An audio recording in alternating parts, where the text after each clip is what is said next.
Hello everyone, आप सब कैसे हैं। मैं उम्मीद करता हूं कि बहुत अच्छे होंगे और अपनी पढ़ाई को बहुत अच्छे से कर रहे होंगे। मैं आकाश कुमार बढ़ाना आईसीटी वर्चुअल क्लासरूम में आपका बहुत बहुत स्वागत करता हूं। मेरे प्यारे बच्चों, जैसा आपको पता है कि 12th क्लास है और 12th क्लास में हम लोग देख रहे हैं आपका पॉलिटिकल साइंस। और पॉलिटिकल साइंस का हमारा पहला चैप्टर कल हम लोगों ने आपका प्रारंभ किया था। हम राष्ट्र निर्माण को पढ़ रहे थे, क्लियर है। तो हमने राष्ट्र निर्माण के विषय में जितनी सारी महत्वपूर्ण चीजें थी उनको जानने का प्रयास किया, एक एक कर सब पर अपना गौर किया और उनको देखा कि राष्ट्र निर्माण क्या है, ठीक, और किस तरह से हमें आज़ादी मिली। हमने भारत और पाकिस्तान का जो आपका बंटवारा था, पार्टीशन था, उसको भी समझने का प्रयास किया और आज़ादी किन हमको हालात में मिली है, कैसी हमारी चुनौती रही है, इन सभी का हम लोगों ने आपका जोरदार तरीके से बहुत अच्छे से पढ़ा और देखा है। फिलहाल आप कुछ ऐसे कॉन्सेप्ट हैं जिनको हमें आगे बढ़ना है, जिन पर विचार करना है। तो मेरे प्यारे बच्चों, हम चलते हैं सीधा डिजिटल बोर्ड की तरफ। देखिए, हम देख रहे थे राष्ट्र निर्माण की चुनौतियां। तो हमने राष्ट्र निर्माण की आपकी नई चुनौतियों के विषय में पढ़ा कि क्या थी, इसको देखा, किस तरह से पंडित नेहरू ने आपका भाषण दिया था और उस भाषण में क्या कहा, उन सभी के विषय में हम लोगों ने गौर करके देखा।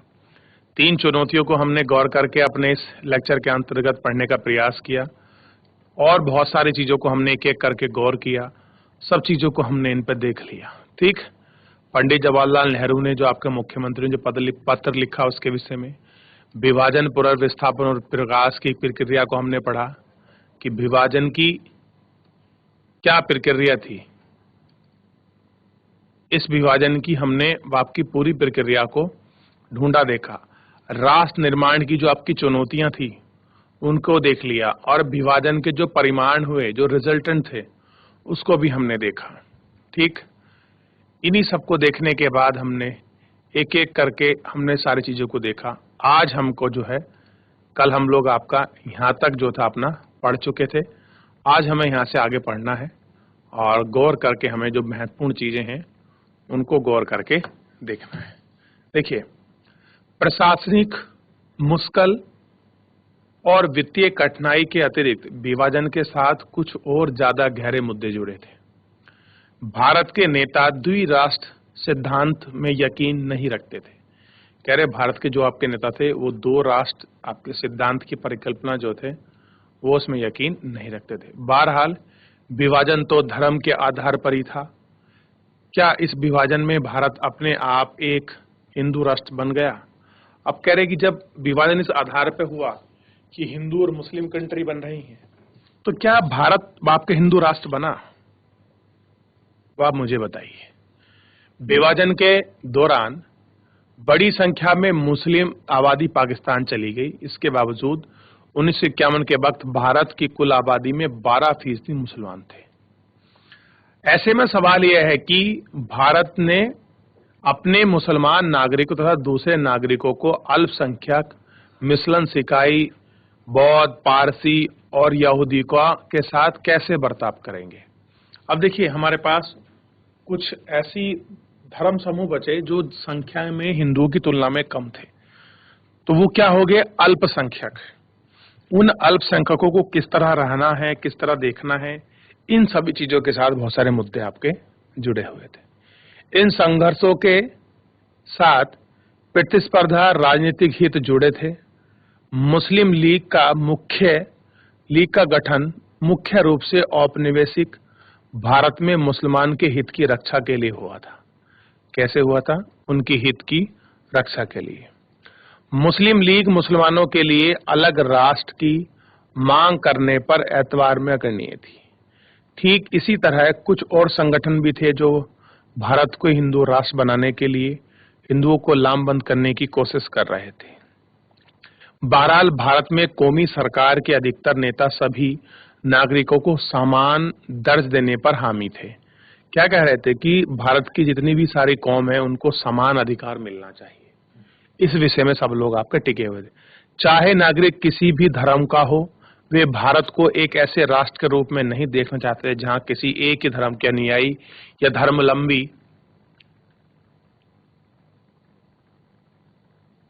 धर्मावलंबी के ऊपर वरीयता दी जाए।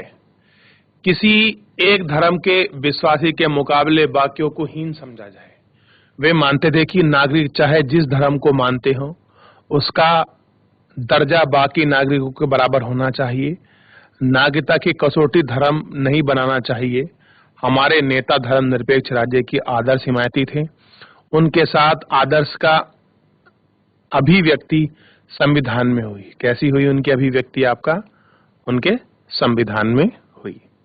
ठीक, ये हमको थोड़ा सा आपका देखना था और ये हमें उनके आपका बात भी करनी थी कि किस प्रकार के वो आप कह रहे हैं, क्या उनकी चीजें।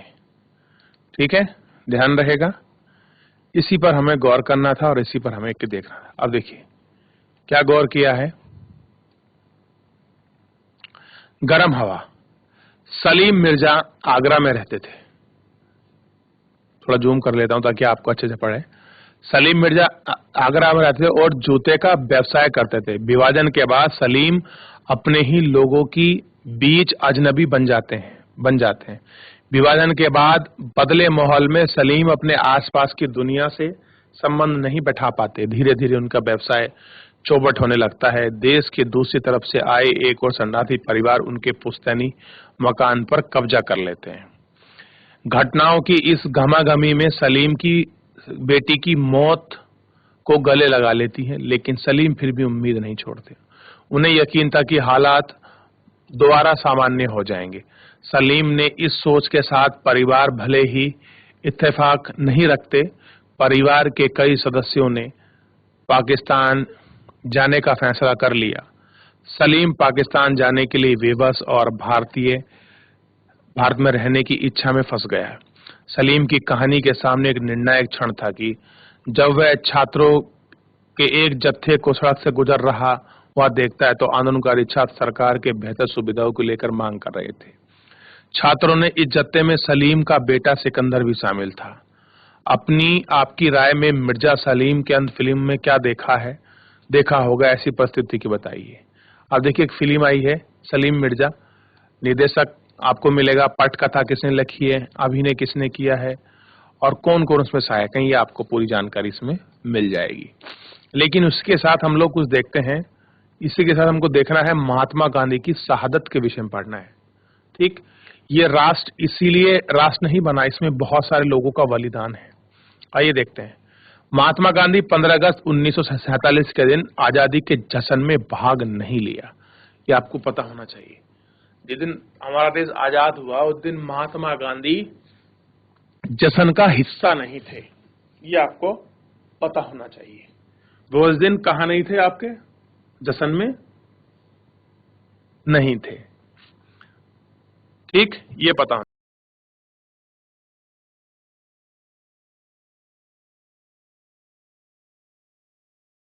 अब देखिए, वे कोलकाता के उन इलाकों का डेरा कर रहे थे जहां हिंदू और मुस्लिमों के बीच भयानक दंगे हुए थे। यानी कि कहां थे महात्मा गांधी? जिस दिन देश आजाद हो रहा था, महात्मा गांधी उस दिन वहां थे जहां पर हिंदू और मुसलमानों के बीच भयंकर दंगा हुआ था। सांप्रदायिक हिस्सों में उनके मन पर गहरी चोट लगी। यह देखकर उनका दिल टूट चुका था। अहिंसा और सत्य जिनके सिद्धांत, अब देखिए आपको बता महात्मा गांधी के सिद्धांत थे सत्य और अहिंसा, जिनके आजीवन समर्पित भावना से काम करते थे। वही सिद्धांत कठिन घड़ी में लोगों के एक सूत्र में पिरोने सकने में नाकाम हो गए। गांधी जी ने हिंदू और मुसलमानों से जोर कर कहा कि वे हिंसा का रास्ता छोड़ दें। कलकत्ता में गांधी की मौजूदगी से हालात बड़ी हद तक सुधर चले। कैसे हो गए? जब गांधी जी वहां पहुंचे तो हालत काफी सुधर गए। आजादी का जश्न लोगों ने सांप्रदायिक सद्भाव के जज्बे से मनाया। लोग सड़कों पर पूरे हर्षोल्लास के साथ नाच रहे थे। गांधी प्रार्थना सभा में बड़ी संख्या में लोग जुटे। बहरहाल यह स्थिति ज्यादा दिन तक कामयाब नहीं रहे। हिंदू मुस्लिमों के बीच एक बार फिर आपका दंगे भड़क उठे। गांधी जी अमन कायम करने के लिए उपवास पर बैठ गए। इस पर बैठ गए, उपवास पर बैठ गए। ठीक, अगले महीने गांधी जी दिल्ली पहुंचते हैं। दिल्ली में भी वहां बड़े पैमाने पर हिंसा हुई। गांधी जी का दिल से चाहते थे कि मुसलमानों को भारत में गरिमापूर्ण जीवन मिले। क्या मिले? भारत में उनको गरिमापूर्ण जीवन मिले। उन्हें बराबर का नागरिक माना जाए, इस बात को सुनिश्चित करने के लिए वे बड़े चिंतक थे। भारत और पाकिस्तान के आपसी संबंध को लेकर मन में गहरी चिंताएं थी। उन्हें लग रहा था कि भारत की सरकार पाकिस्तान के प्रति अपना वित्तीय वचनबद्धताओं को पूरा नहीं करेगी। इस बात से नाखुश थे। इन सारी बातों को सोचकर 1948 में गांधी जी ने एक बार फिर उपवास रखना शुरू कर दिया। उनका अंतिम उपवास साबित हुआ। कोलकाता की तरह दिल्ली में भी उपवास की जुदाई अक्सर हुआ। सांप्रदायिक तनाव और हिंसा की कमी हुई। दिल्ली में उनके आसपास के इलाकों में मुसलमान सुरक्षित घरों में अपने लौट गए। भारत सरकार ने पाकिस्तान का उसका देय चुकाने के लिए राजी हो गए। बहरहाल गांधी जी के कामों से हर कोई खुशी हो गया।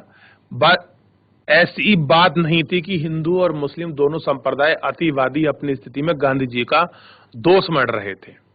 जो लोग चाहते थे कि हिंदू बदला लें अथवा भारत में सिर्फ उन्हीं हिंदुओं को राष्ट्र बने जैसे कि पाकिस्तान मुसलमान राष्ट्र बना है, महात्मा गांधी ने खास तौर पर नापसंद करते थे।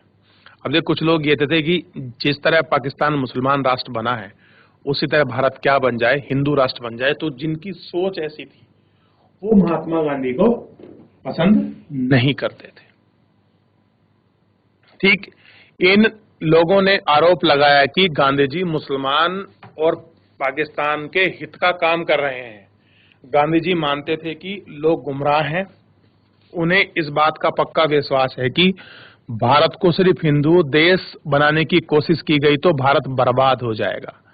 हिंदू मुस्लिम एकता के उनके अडियार प्रयास से अतिवादी हिंदू इतने नाराज थे कि उन्होंने कई दफे गांधी जी को जान से मारने की कोशिश की।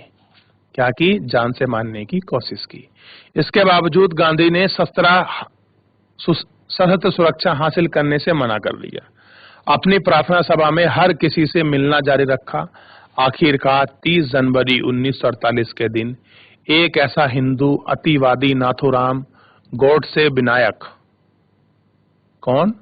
गोडसे विनायक, नाम ध्यान रखना है, गांधी जी की संध्याकालीन प्रार्थना में उसी तरफ चलता हुआ नजदीक पहुंचा। गांधी जी पर 3 गोलियां बाप की चला दी और गांधी जी तत्क्षण मार दिया। इस तरह न्याय और सहिष्णुता को आजीवन समर्पित एक आत्मा का देहांत हो गया।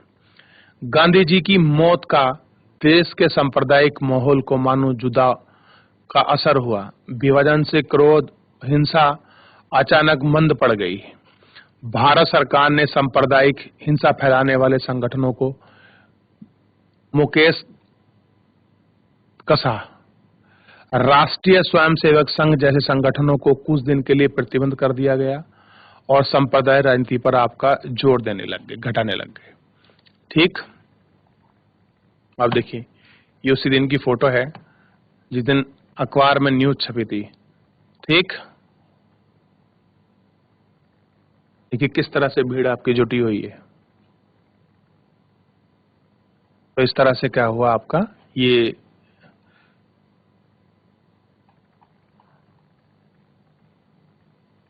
तो इस तरह से क्या हुआ कि जितने भी सांप्रदायिक चीजें थी तो गांधी जी ने किस प्रकार से लोगों को समझाने का प्रयास किया,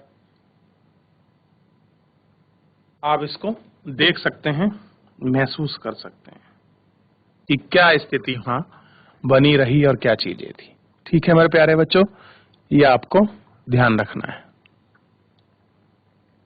अब इसमें देख लीजिए थोड़ा सा, अब बात करेंगे आपका रजवाड़ों के विलय की।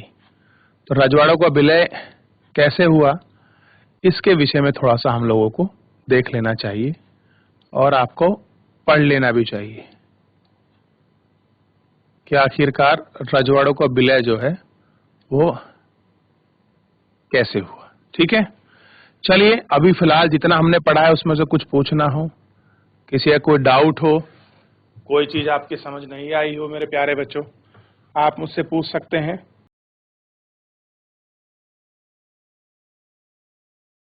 डाउट है किसी का कुछ?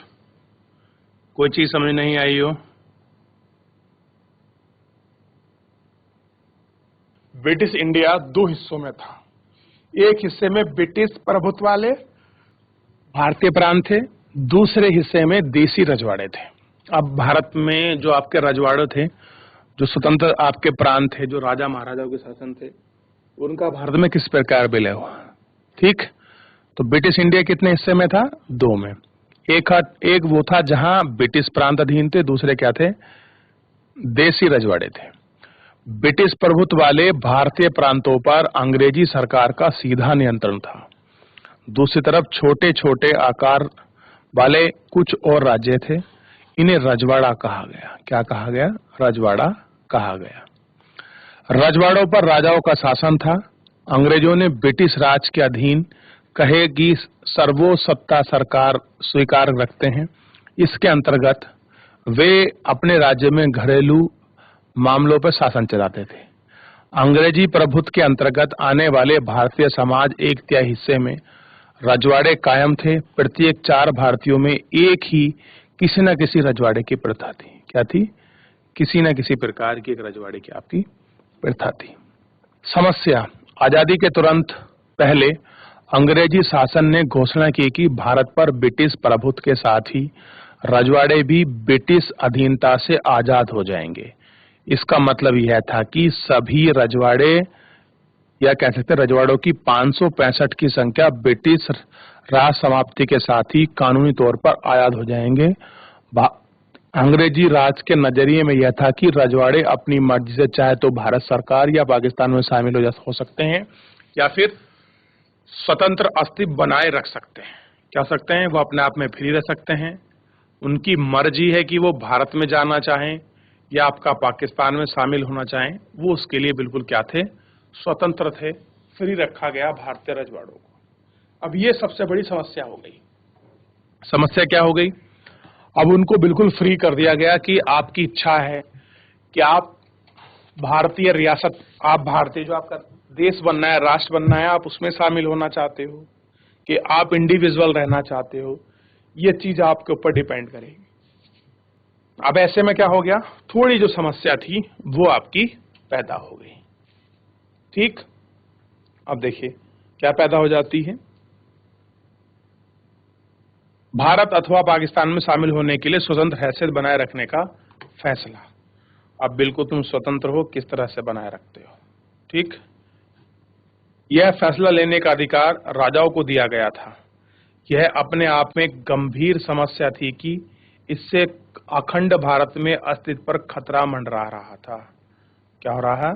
कि अखंड भारत पर जो खतरा था वह आपका मंडरा रहा था। ठीक, अब देखिए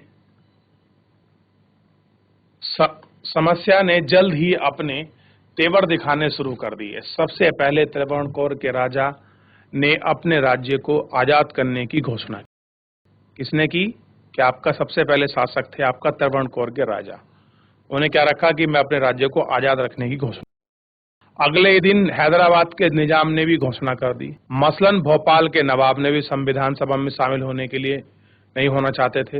रजवाड़ों के रवैये से यह बात साफ हो गई थी कि आजादी के बाद हिंदुस्तान में कई छोटे छोटे देशों की शक्ल में बढ़ जाने वाला है। अब क्या होगा? भारत कि देश के अंदर देश हो जाएंगे। ठीक, लोकतंत्र का भविष्य अंधकार में जान पड़ रहा है। भारतीय स्वतंत्रता संग्राम का लक्ष्य एकता और आत्मनिर्भरता के साथ साथ लोकतंत्र का रास्ता अख्तियार कर रहा था। इसके देखते ही स्थिति में अपने आप में बड़ी विचित्र बात यह थी कि अधिकतर रजवाड़ों में शासन अलोकतांत्रिक रीति से चल रहा था और रजवाड़ों के शासक अपनी प्रजाओं को लोकतंत्र अधिकार देने के लिए तैयार न थे। क्या ना थे? इनको अपने लोकतांत्रिक अधिकार देने के लिए जो प्रजा थी वो क्या नहीं थे? वो आपके तैयार ना थे। ठीक, सरकार की नाराजियां। अब देखिए क्या नजरिया था सरकार का, थोड़ा इसको देखते हैं। छोटे बड़े विभिन्न आकार के देशों में बढ़ जाने कि इस संभावना के विरुद्ध अंतरिम सरकार ने कड़ा रुख अपनाया। मुस्लिम लीग ने भारतीय राष्ट्रीय कांग्रेस के इस कदम का विरोध किया। लीग का मानना था कि रजवाड़े अपनी मर्जी से रास्ता चुनने के लिए छोड़ दिया गया है। क्या कर दिया गया है कि जो आपके रजवाड़े हैं उनको अपनी मर्जी से रास्ता चुनने के लिए उन रजवाड़ों को आपका फ्री कर दिया गया है। रजवाड़ों के शासकों को मानने समझने में सरदार पटेल ऐतिहासिक भूमिका निभा रहे थे। कह रहे जो आपका सरदार पटेल थे वो क्या निभा रहे थे, अपनी एक अच्छी भूमिका निभा रहे थे। उन्हें भारतीय संघ में शामिल होने के लिए राजी कर रहे थे। आज यह आसान जान पड़ रहा था, लेकिन आप यह बड़ा जटिल काम था। इसके लिए बड़ी चतुराई, युक्तिपूर्ण पहल कदम की आपकी जरूरत थी। मिसाल के तौर पर उड़ीसा में ही 26 और छत्तीसगढ़ में 15 छोटे छोटे रजवाड़े थे। सौराष्ट्र में 14 बड़े और 119 छोटे रजवाड़े थे और अनेक प्रशासनिक तंत्र थे। अब बताइए महाराष्ट्र में अकेले कितने बनते? 14 और 119 और छोटे प्रशासनिक तंत्र, कितना देश बन जाता। यानी कि गांव के बराबर, जिले के बराबर, तहसील के बराबर, ठीक ऐसी रियासतें बनती। ठीक है, ये आपको ध्यान रखना है। देशी रजवाड़ों की इस चर्चा 3 बातें सामने आती थी। पहली तो यह है कि अधिकार रजवाड़ों के लोग भारतीय संघ में शामिल होना चाहते हैं। दूसरी बात यह थी कि भारत सरकार उनका रुख लचीला था और वहां कुछ इलाकों में स्वतंत्रता देने के लिए तैयार थी, जैसे कि जम्मू कश्मीर में हुआ। भारत सरकार ने विभिन्नताओं को सम्मान देने और विभिन्न क्षेत्रों की मांगों की संतुष्टि करने के लिए यह रुख अपनाया। तीसरी बात यह थी कि विभाजन की पृष्ठभूमि में विभिन्न इलाकों में सीमांकन पर सवाल खींचने पर जोर पकड़ रहा था और ऐसे में देश की क्षेत्रीय अखंडता पर सबसे ज्यादा अहम हो गया। अब देखिए, अब स्थिति कैसी, बहुत अलग हो गई और बहुत आपकी जटिल हो गई, क्योंकि क्षेत्रीय अखंडता को बनाए रखने और उसको ज्यादा अहमियत देने के मामले में सारी समस्या थी। अब देखिए, सबसे बड़ा कदम तो ये था कि इतनी सारी रियासतों को कैसे मिलाया जाए। अब मिला रहे हैं तो उनका समावेशन कैसा हो। अब बोल दिया ब्रिटिश सरकार ने तो हम तो जा रहे हैं, तुम्हें स्वतंत्र होना है, स्वतंत्र हो लीजिए। पाकिस्तान में मिल रहा है पाकिस्तान में, भारत में मिलना है भारत में। कुछ तो पाकिस्तान में मिल रहे थे, कुछ भारत में, कुछ क्या हो रहे थे, स्वतंत्र रहने की मांग कर रहे थे। इस स्वतंत्र रहने की मांग ने ही बहुत सारी समस्याओं का जन्म दे दिया। क्लियर है? और इस तरह से जो है, जो हमारे सामने रियासतें हैं वो आपका निकल कर जो है सामने आ गई। ठीक, क्लियर है? अब इसमें सबसे बड़ी रुख क्या था, सबसे बड़ी चीज क्या थी जो इसमें सबसे इंपॉर्टेंट थी, सबसे अहम थी, वो हमको इसमें देखनी थी। अब देखिए, शांतिपूर्ण बातचीत के जरिए सभी रजवाड़ों की, जिनकी सीमाएं आजाद हिंदुस्तान से नई सीमा से मिलती थी, 15 अगस्त 1947 से पहले ही भारतीय संघ में शामिल हो गई। कहां मिल गई? भारतीय संघ में मिल गई। अधिकतर रजवाड़ों के शासकों ने भारतीय संघ में अपने विलय को एक सहमति पत्र पर हस्ताक्षर किए। इस पत्र को देखिए, इस नाम से इसको जाना जाता है। ठीक, इस हस्ताक्षर अर्थ का था कि रजवाड़े भारतीय संघ को अंग बनने के लिए सहमत हैं। अब बची जूनागढ़, हैदराबाद, कश्मीर और मणिपुर की रियासतें विलय बाकियों की तुलना में थोड़ा कठिन साबित हुई। इस अध्याय में हम हैदराबाद और मणिपुर की रियासत के विलय के बारे पर गौर करेंगे। कश्मीर की विलय के बारे में चैप्टर आप क्लास 8 में पढ़े हैं। ठीक, अब देखिए, आप इस फोटो को देख सकते हैं और इससे साफ हो जाएगा।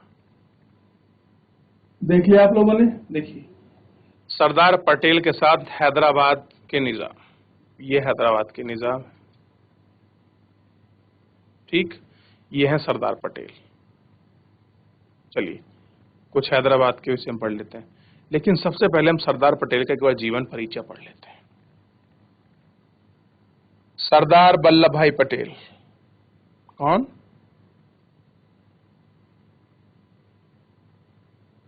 सरदार वल्लभ भाई पटेल। 1875 में जन्म हुआ, 1950 में मृत्यु हो गई।